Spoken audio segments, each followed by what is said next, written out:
by just introducing myself. For those of you that don't know me, I'm Margaret Greenberg. I'm an executive coach and a positive, what I call a positive psychology practitioner. I graduated from the inaugural Masters of Applied Positive Psychology down at UPenn 14 years ago.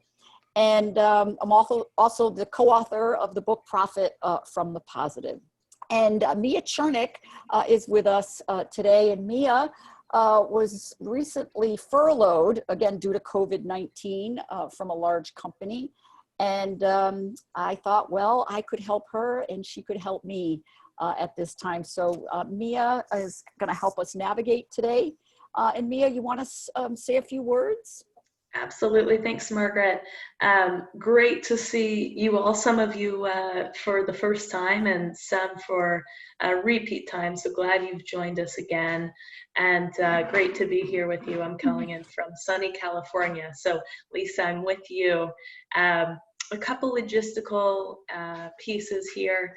We are going to engage a bit with the chat box. So it looks like most of us have gotten familiar with that from this initial exercise, but feel free to type any questions, comments in there as we go, and we will prompt you to enter some comments in there throughout the session. Also, I will be sending out the recording as well as the slides, so you will have access to the resources that we share today.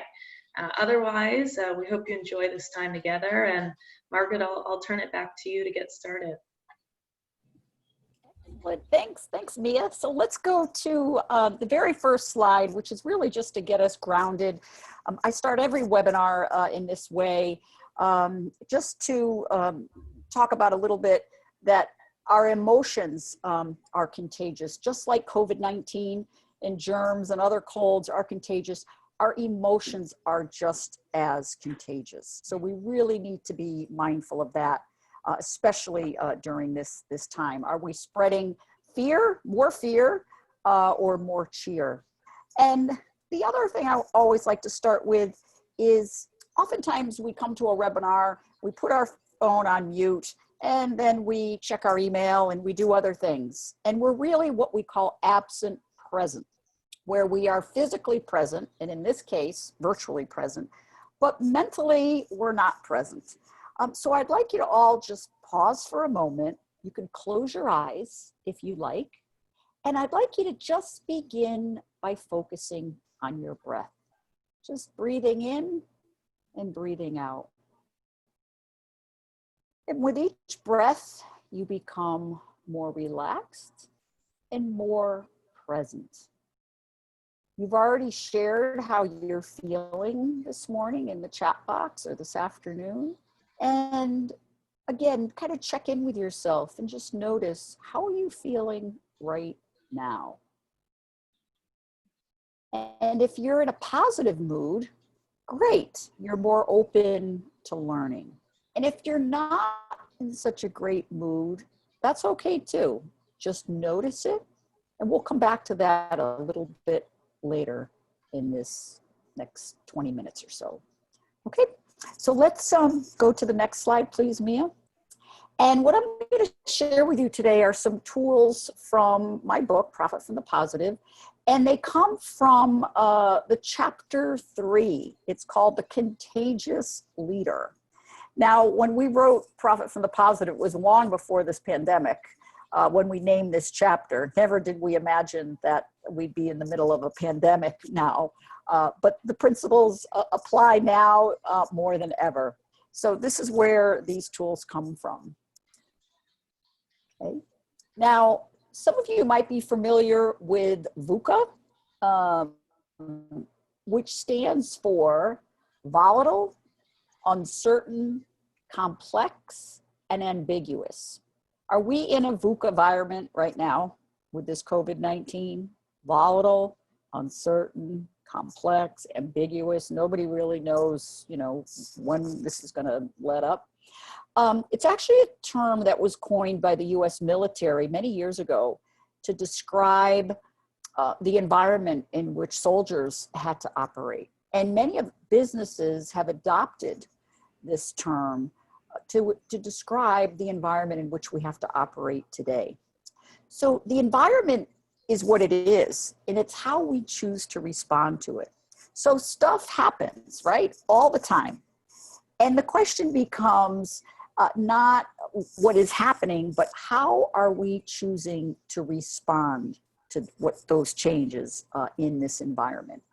So some of us might respond like this, where we're like, okay, right? Like, oh my God, what's happening? And we get, frantic and frenetic about it.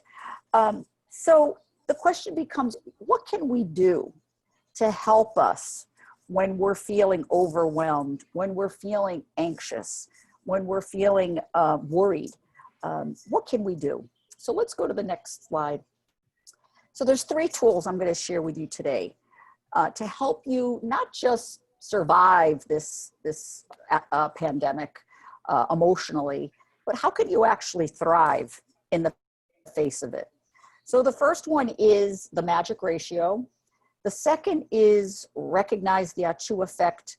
And then the third, I'll share with you some strategies on how to tame a negative mood if you have one, okay?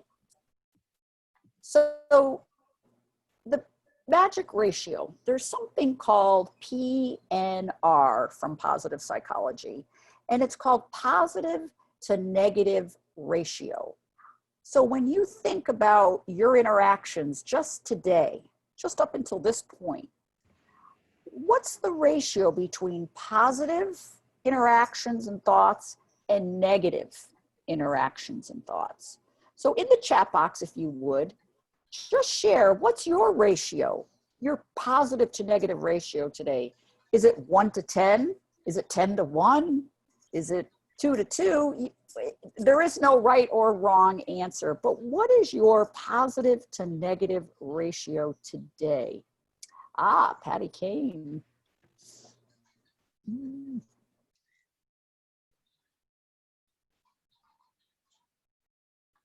So it looks like we have some positivity coming from Patty, a 10 to 1, Val with a 6 to 4, and then a 4 to 6 from Mary Lou. Another 10 to 1 from Cheryl. Lisa's having a great day. She's at 10. Anthony's a 2 to 1. Okay, so just notice what your ratio is.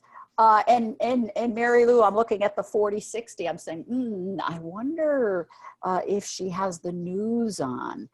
People that leave their televisions on all the time with that background news have told me that, oh my God, my positive to negative ratio is just, totally skewed to the negative side because of how much they're putting in their brains.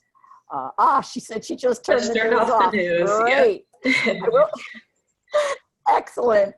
I will tell you, one of the advantages of being up here in central Maine with no TV is we have to read all of our news. And I must say, as tragic and scary as things are right now, it's a lot easier to read it than to get sucked into some of the, just even the voice of some of the newscasters and others that can really get you fired up in a negative space.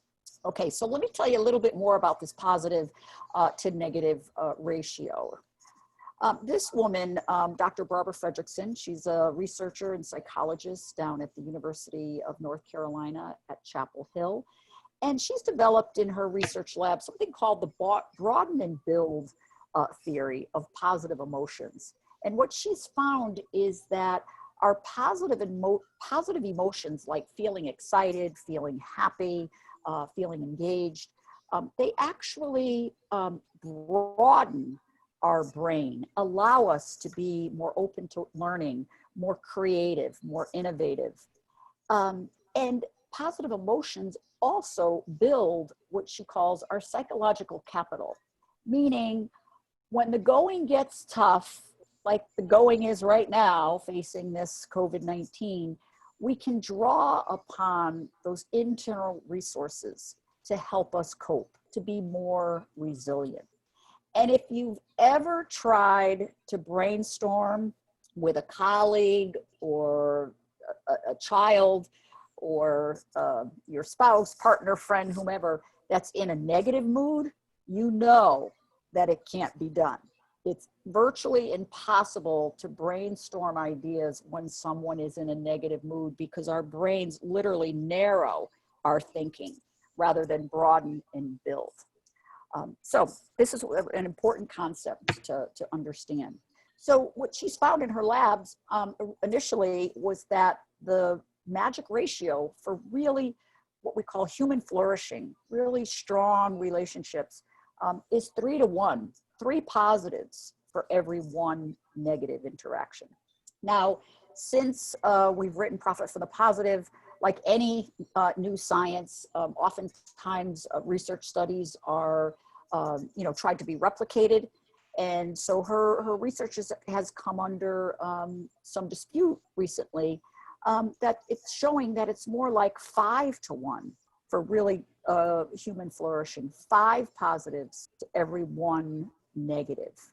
So regardless of it's 3 to 1, 5 to 1, you see that we need to have more positive interactions than negative to have a human flourishing and a great well-being.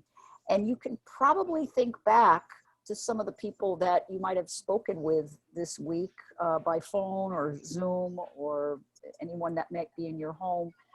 And sometimes the ratio can be quite different. It can be flipped the other way. So again, being mindful of that magic ratio and help shifting the conversation. The second tool is called Recognize the Achoo effect. And again, this notion of contagion, right?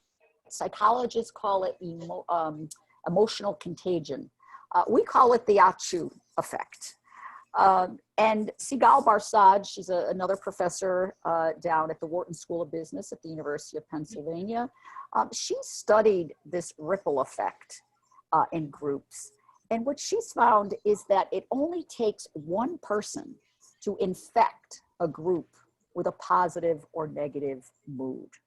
So it's showing just how highly contagious our emotions are. When we walk into a room, sometimes we can feel, right? We can feel what that energy is, if it's positive or negative, and can either positively affect us or negatively infect us.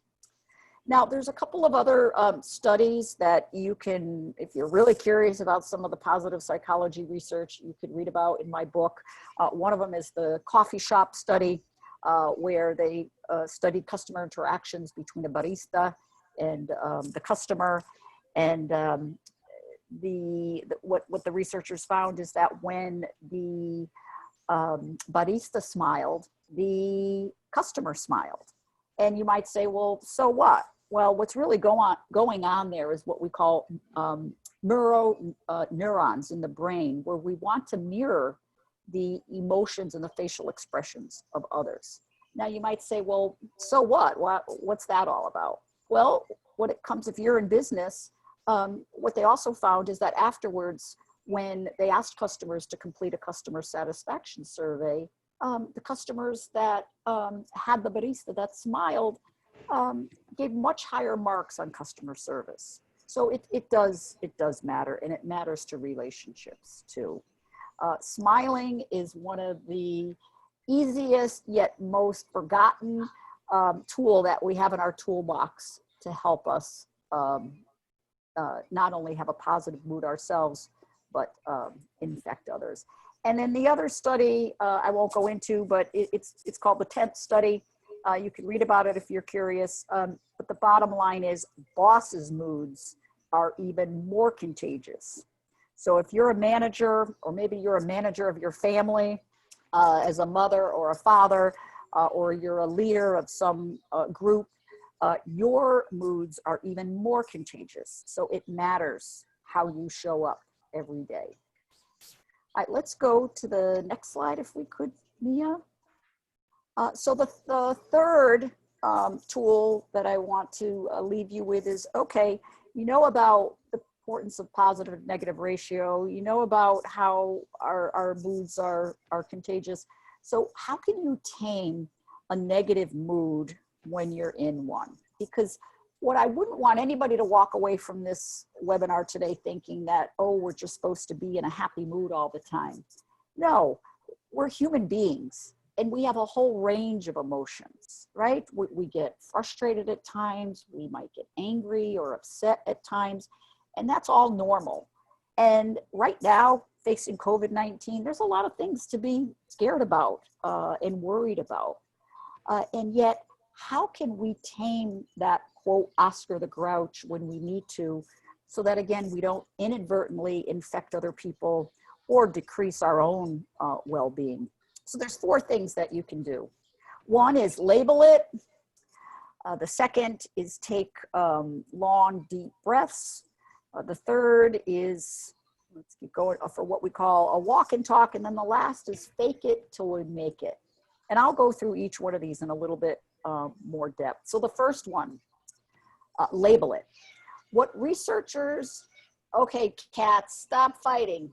See what happens on these webinars now, like in our houses, we have kids, we say, I've got these 2 cats that are like, okay, cut it out.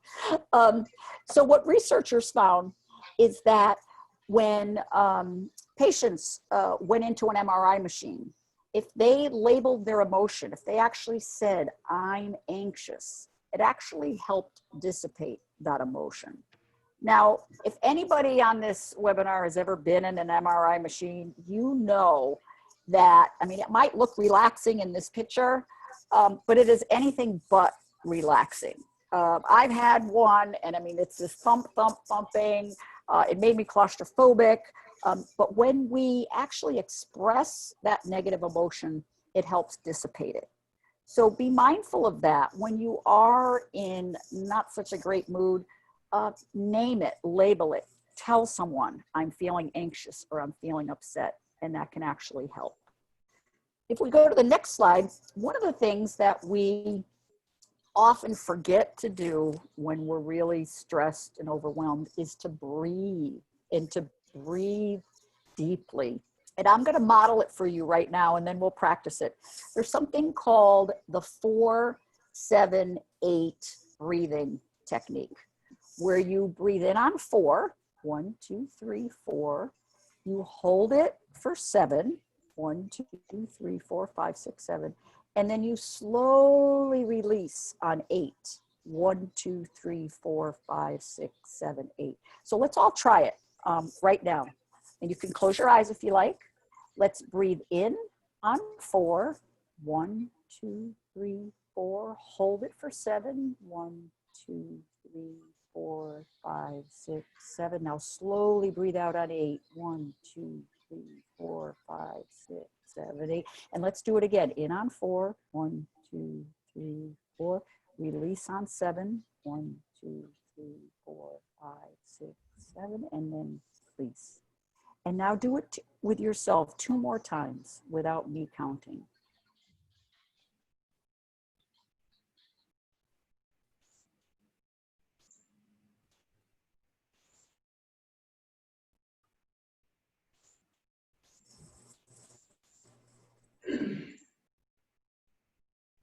Okay, that should have had an immediate calming effect, that technique.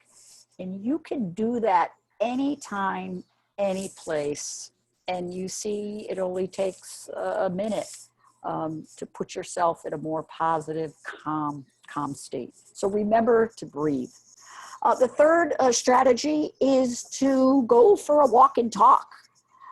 Now, I know, we have to be 6 feet apart if you're going to walk with someone. I also know that, some people can't go out at all right now. But if you can get out into nature, researchers have found that just being out in nature can have an immediately calming effect on you. So all the better if you can, get out in nature, go for a walk and talk, put on a headset if you need to.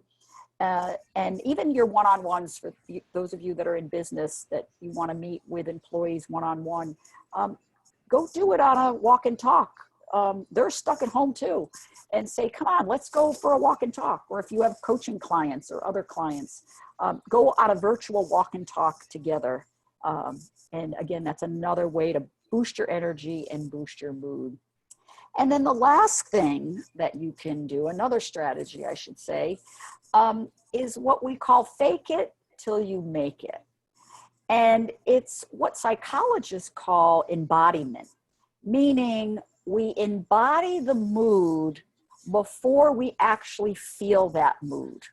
And there's times when we need to do that. So one of the classic studies of embodiment is what we call the pen smile study, where they asked participants, some of them to put a pen between their lips, which actually looks like I'm frowning, and the other participants to put the pen between their teeth, which actually simulated a smile.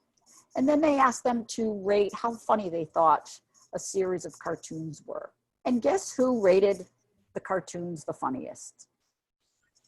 The ones with the pen between their teeth, because they're sending signals to their brain that they're happy. Oh, I'm looking at Val, who's smiling right now. You're sending messages to your brain that you're happy. Now, some of you might have had mothers who, when you were a kid, said, put on a happy face, put on a smile. Well, there's actually some research behind that now called embodiment, that it does work. Another famous embodiment study is when you're feeling like you don't have a lot of confidence. Maybe you're about to go on a conference call with your boss or someone else. The very act of standing up, stand up straight, feet hip distance apart, strike that power pose. That's another example of embodiment, where we start to feel the feeling before we actually do. And the little caveat here I want to mention is that I'm not saying here to be inauthentic. Fake it till you make it, just be fake. I don't mean it in that way. I just mean it that sometimes we need to put ourselves in an emotional state before we actually get there. So again, we don't inadvertently impact others around us. Okay. All right, let's go to the next slide, if you would. So here are the three things that we talked about in the last 25 minutes, the magic ratio, the Achoo effect, and how to tame a negative mood. So here's what I'd like you to do in the chat box, if you would. Thinking about everything that you learned today, what's one small change you will make today that will help you better manage your emotions and create a more positive work / home environment? Our work and home environment are one and the same now. So just one small change that you will do today, and just take a moment and put it in the chat box, if you would.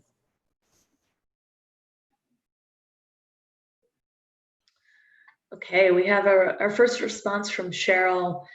She will notice her accomplishments instead of what she didn't get done. I think that's great. Excellent.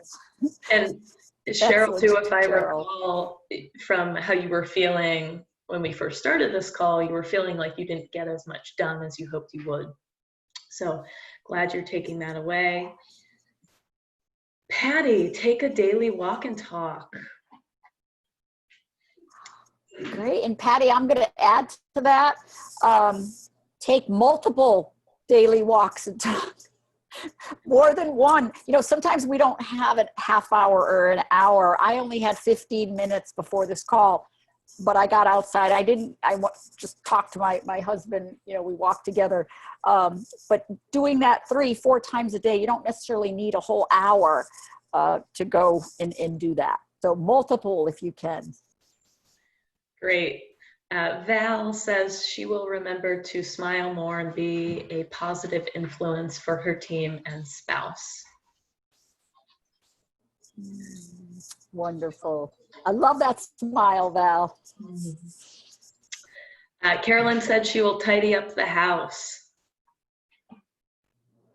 Yeah, sense of accomplishment. Ah, great. Excellent. Yeah, Lisa says she loves the concept of walking meetings. She used to do it with her staff when she worked in Toronto, and it was awesome. Excellent. Anthony shared that he can take a walk outdoors with his parents and siblings. Good. Great. Lisa's gracious for the reminder. It is always nice to have a little Yes. reminder. Yeah. And It's something that you once did, right? And then we kind of forget about it. Mary Lou, say something positive instead of negative to team and family. Great. And let's see. Ida would like to label her emotions. It's contagious. Her son told her yesterday that he was sad. I was surprised he is actually listening to me and learned how to label an emotion. Mm-hmm. Wow. And I think he's only 7. He's 8. I think. Yeah, Aida, he's 8. 8. Okay. Yeah. Well, you tell him it's great to be 8, but it's fine to be 9. Yes, he's looking forward to being 9 in August. Yeah. Yeah. That's awesome. It Cheryl shows- just asked, how old is he? Yeah, only 8.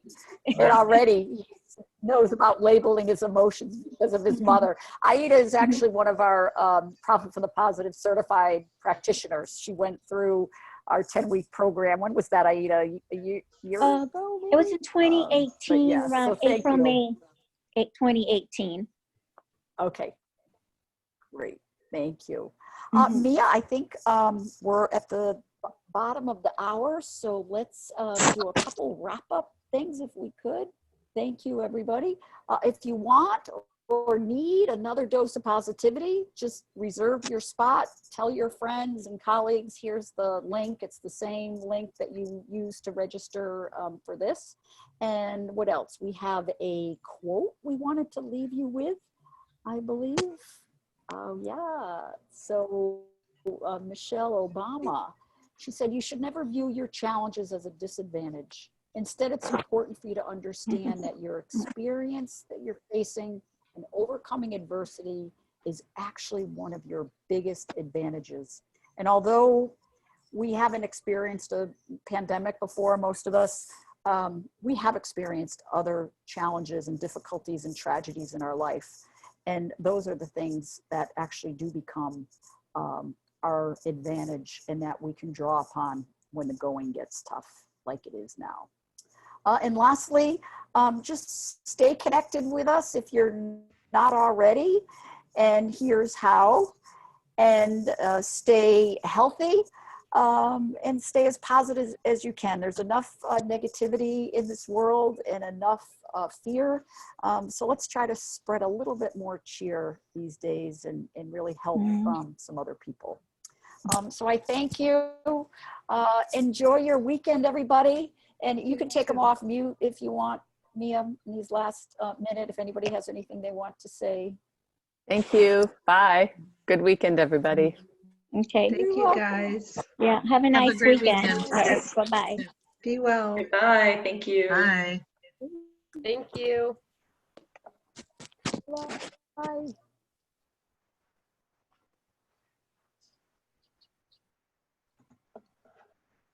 It's just good to see him.